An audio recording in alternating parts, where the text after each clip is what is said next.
কাপড়ের নিচে হাতাহাতি করছো কেন? জান, একটু শাড়িটা ওঠাও তো। দুষ্টু, কি বলছো এসব? শাড়ি উঠাবো কেন? তুলতে বলছি, তোলোই না। আমাকে একটু দেখতে দাও।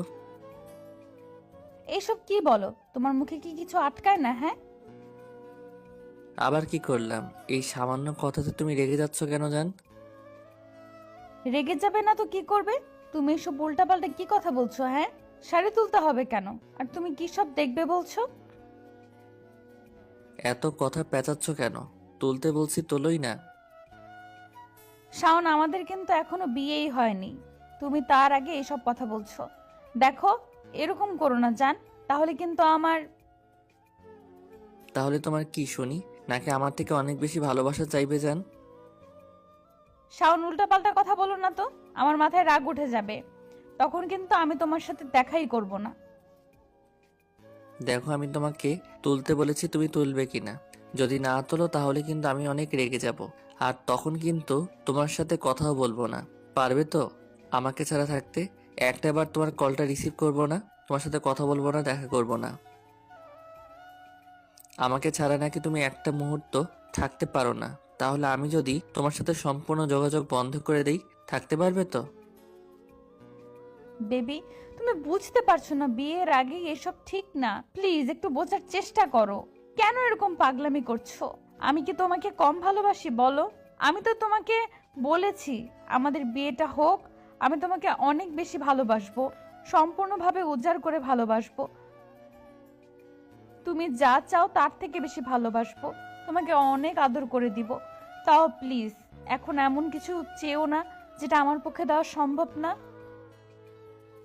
ও, তার মানে তুমি আমাকে বিশ্বাস করো না, তাই তো? বেবি, আমি তোমাকে অনেক বেশি বিশ্বাস করি, না হলে তোমাকে ভালোবাসতে পারতাম বলো? বিশ্বাস করি বলেই তোমাকে ভালোবেসে তোমার কাছে এসেছি। আমরা বিয়েটা তো করবো, তাই না? তাহলে তুমি এত ভয় পাচ্ছ কেন? আর তোমাকে শাড়িটা তুলতে বলেছি, এই সামান্য বিষয়টা তুমি এত হার্ডলি ভাবে নিচ্ছ? একটু আমার কথাটা বিশ্বাস করে দেখো, তোমার অনেক ভালো লাগবে। সিনথিয়া আমাকে শাওনের হায় বারণ করতে লাগলো, কিন্তু শাওন ওর কোনো কথাই শুনবে না। তারপর শেষে সিনথিয়াকে শাওনের কাছে হার মানতেই হলো। আপনারা কি ভাবছেন এখানে কি হচ্ছে, তাই তো? তাহলে শুনুন, সিনথিয়া আর শাওন খালাতো ভাই বোন, কিন্তু ওরা রিলেশনে আছে। অনেকদিন যাবত ওরা দুজন দুজনকে ভালোবাসতো, কিন্তু কেউ কাউকে বলতে পারছিল না। ওদের বাসাটা ততটা দূরে নয়, তাই দুজন দুজনের বাসায় আসা যাওয়াটা বেশ ভালোই ছিল। কেউ কাউকে একদম চোখের আড়াল হতেই দিত না। ছোটবেলা থেকে দুজন একসাথে মানুষ হয়েছে, তেমনি স্কুল থেকে শুরু করে এখন কলেজ পর্যন্ত একসাথেই পড়েছে।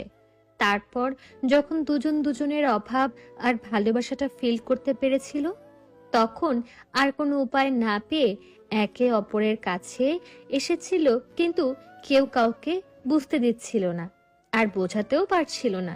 শাওন ভেবেছিল সিনথিয়াকে প্রপোজ করলে, ভালোবাসাটার কথাটা বললে ওদের সম্পর্কটা শেষ হয়ে যাবে।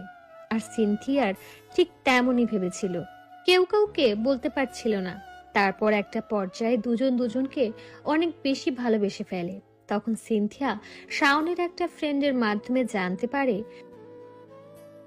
শাওন ওকে প্রচন্ড পরিমাণে ভালোবাসে। বিষয়টা যখন জানতে পারে, সিনথিয়া এত বেশি খুশি হয়েছিল সেটা কাউকে বলে বোঝাতে পারছিল না। সেদিনই সিনথিয়া শাওনকে একটা জায়গায় দেখা করতে বলে। শাওন ভেবেছিল কি এমন কথা যার জন্য সিনথিয়া ওকে একা ডেকেছে। শাওনের বেশ ভয় হচ্ছিল, কারণ সিনথিয়া ওকে বারবার বলতো ও নাকি কাউকে পছন্দ করে, যাকে ও নিজের থেকেও বেশি ভালোবাসে। তাই শাওনের মনে হচ্ছিল সিনথিয়া হয়তো তার সাথে ওর পরিচয়টা করিয়ে দেবে। কথাগুলো ভেবে শাওনের ভেতরে প্রচন্ড পরিমাণে টেনশন হচ্ছিল। তারপরও সিনথিয়ার কথায় সাথে দেখা করার জন্য একটা নির্জন জায়গায় চলে যায়। গিয়ে দেখে সিনথিয়া পুকুর পাড়ে দাঁড়িয়ে আছে। শাওন গিয়ে ওর পেছনে দাঁড়ায় আর বলে, আমাকে ডেকেছিস? শাওনের কথাতে ওর দিকে তাকালাম, খেয়াল করলাম ওর মুখটা পুরো ভয় চুপসে আছে। হয়তো ভেবেছে এমন কিছু বলবো যার জন্য ও প্রস্তুত নয়। আমি একটু হাসার চেষ্টা করে বললাম, তুই কি কোনো কারণে আপসেট? না না, আপসেট হব কেন? এমনিতে ভালো লাগছে না তাই। বল, তুই কি যেন দেখা করতে বললি? কেন, তোর কি খুব বেশি তাড়া আছে? না, এমনিতেই আমার ভালো লাগছে না, তাই ভাবছি কথাটা শুনে এখান থেকে চলে যাব। কেন, তোর কি আর কোনো কাজ আছে? তাহলে বল। না না, অন্য কিছু কাজ থাকবে ভেবেছিলাম, তোর সাথে একটু সময় কাটাবো। কেন, তোর না সময় কাটানোর মতো মানুষ আছে? তাহলে আমার সাথে তো সময় কাটাতে হবে কেন? রাগ? হ্যাঁ, অবশ্যই রাগ করবে। আর এত বেশি রাগ করবে যার জন্য আমার সাথে কথা নাও বলতে পারে। সে জানতে পারলে রাগ করবে না? ওই জন্যই বলেছিলাম যে আমার সাথে তুই বেশি কথা বলিস না, তাহলে তোর সম্পর্কটা হয়ে ওঠার আগে অনেক বেশি সমস্যা হয়ে যাবে। কি হবে সেটা আমি বুঝবো। শোন না, তোকে আমি একটা কথা বলার জন্য এখানে ডেকেছি। হ্যাঁ বল।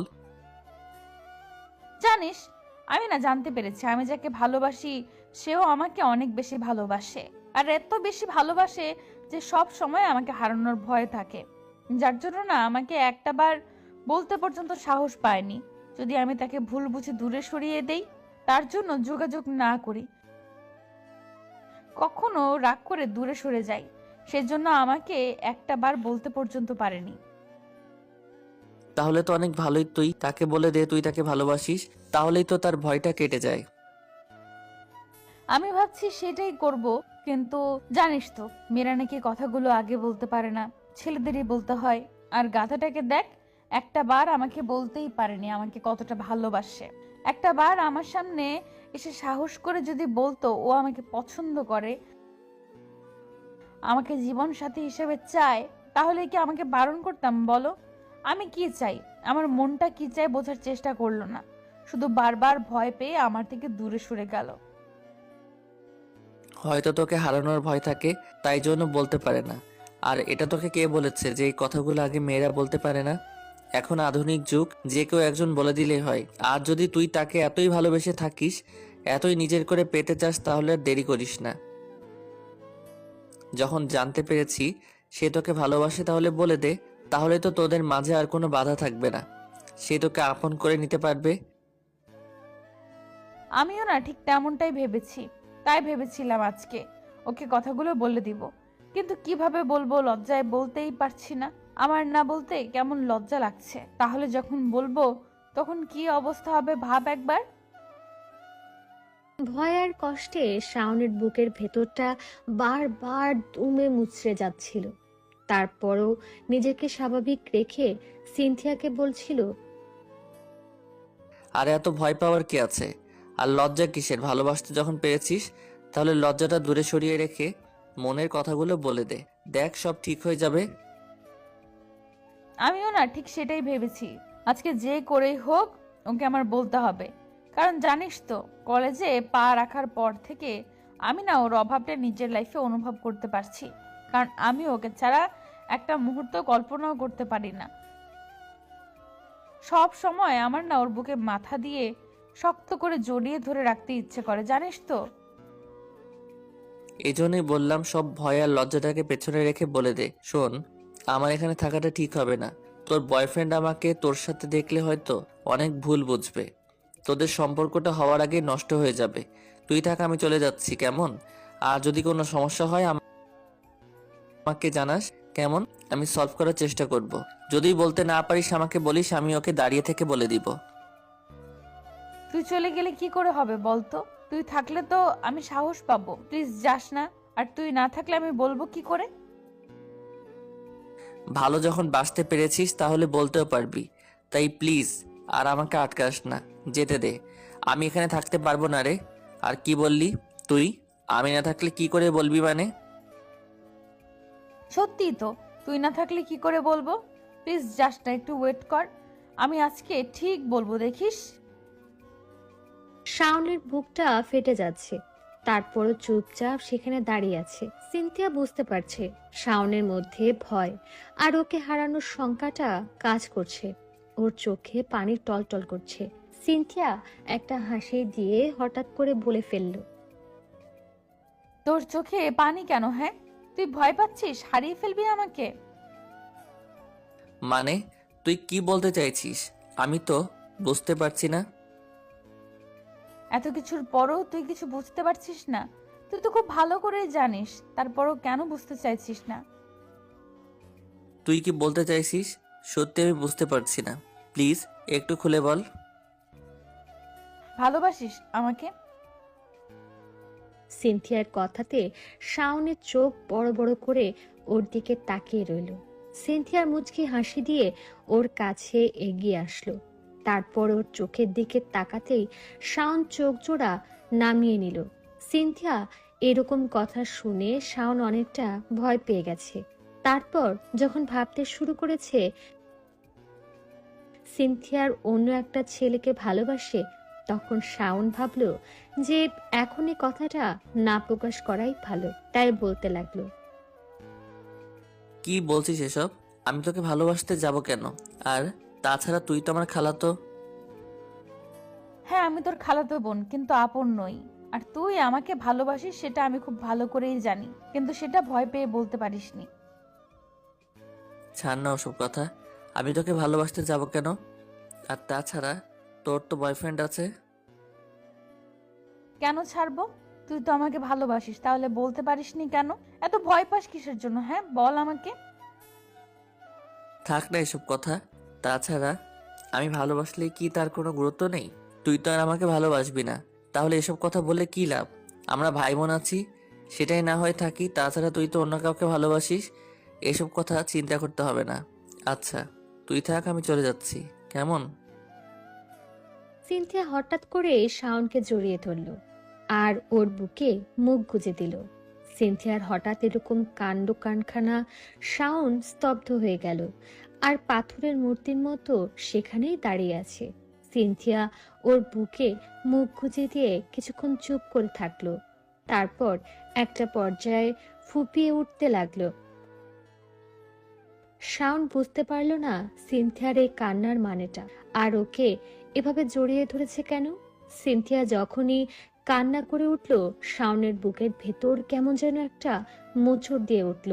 ও চুপ করে থাকতে পারল না। সিনথিয়ার মাথায় হাত বুলিয়ে দিয়ে বলল, কি হয়েছে তোর? কান্না করছিস কেন? বল আমাকে। দেখ, তুই এই বিষয়টা নিয়ে কষ্ট পাস না, প্লিজ আমাকে মাফ করে দে। আমি বুঝতে পারিনি তোকে ভালোবাসাটা আমার জন্য অপরাধ হবে। প্লিজ আমাকে মাফ করে দে। দেখ, আমি কখনো তোদের মাঝে বাধা হব না। আমি শুধু চাই তুই সুখে থাক। তুই অনেক হ্যাপি থাকলেই আমি সারা জীবন অনেক হ্যাপি থাকবো। প্লিজ তুই কান্নাকাটি করিস না। এত ভালোবাসিস তাহলে ভয় পাস কেন? একটাবার তো মুখ ফুটে বলতে পারতি। গাধা, বুঝতে পারছিস না? আমিও তোকে ভালোবাসি, আর ভালোবাসি বলেই তোকে জড়িয়ে ধরেছি।